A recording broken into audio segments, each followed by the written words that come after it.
Yemen में निमिषा प्रिया की फांसी को टालने के लिए और उसमें डिप्लोमेटिक उपाय करने के लिए सुप्रीम कोर्ट में याचिका आई और सुप्रीम कोर्ट ने इस मामले में ये कहा है कि वो 18 जुलाई को इस मामले में सुनवाई करेगा।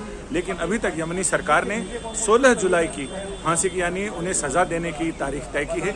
हमारे साथ निमिषा प्रिया के वकील हैं सुभाष चंद्रन, इनसे हम बात करते हैं। सुभाष जी, आज की सुनवाई में कितने होपफुल हैं आप, क्योंकि 16 तारीख की एग्जीक्यूशन डेट है और 18 जुलाई को कोर्ट ने सुनवाई की तारीख तय की है। अभी इसमें हम पिटिशनर की तरफ से निमिषा प्रिया के वकील होने की तरफ से हमें पूरा 100% उम्मीद है, क्योंकि आज लैंड अटॉर्नी जनरल ने कोर्ट को ये वादा किया है या ये अप्राइज किया है। गवर्नमेंट ऑफ इंडिया ने अभी ऑफिशियली ये 16 तारीख का एग्जीक्यूशन डेट पोस्टपोन करने के लिए एक रिक्वेस्ट डाल चुका है। अभी यमनी गवर्नमेंट से ये रिक्वेस्ट किया है ये 16 तारीख का एग्जीक्यूशन पोस्टपोन करने के लिए। फिर हमें और टाइम मिलेगा ये फैमिली के साथ अभी डिस्कशन करने के लिए, फैमिली के साथ नेगोशिएशन करने के लिए। और हमारा अभी ये प्रॉब्लम है, हमें हमारे पास टाइम बचा नहीं है और ये उम्मीद है और टाइम मिलेगा तो इसमें और लोग इसमें शामिल है और ये मामला हम सेटल कर सकते हैं। जो फैमिली के साथ नेगोशिएट करके वो उनका डिमांड है वो हम फुलफिल कर सकते हैं। और वो सब कोर्ट भी पॉजिटिव साइन दिया है, सुप्रीम कोर्ट भी, इंडियन सुप्रीम कोर्ट भी पॉजिटिव साइन है, गवर्नमेंट की तरफ से भी पॉजिटिव साइन है और हमारा भी एक पूरा उम्मीद है ये हम सेटल कर सकते हैं। Government stated that they have exhausted all possibilities with Yemen government because there are no formal diplomatic relations with Yemen.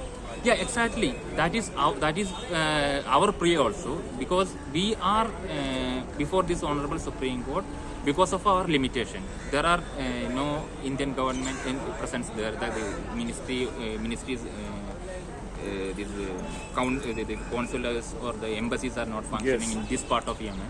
So this is a challenge for us also. So we are not getting any support from the authorities or the official team.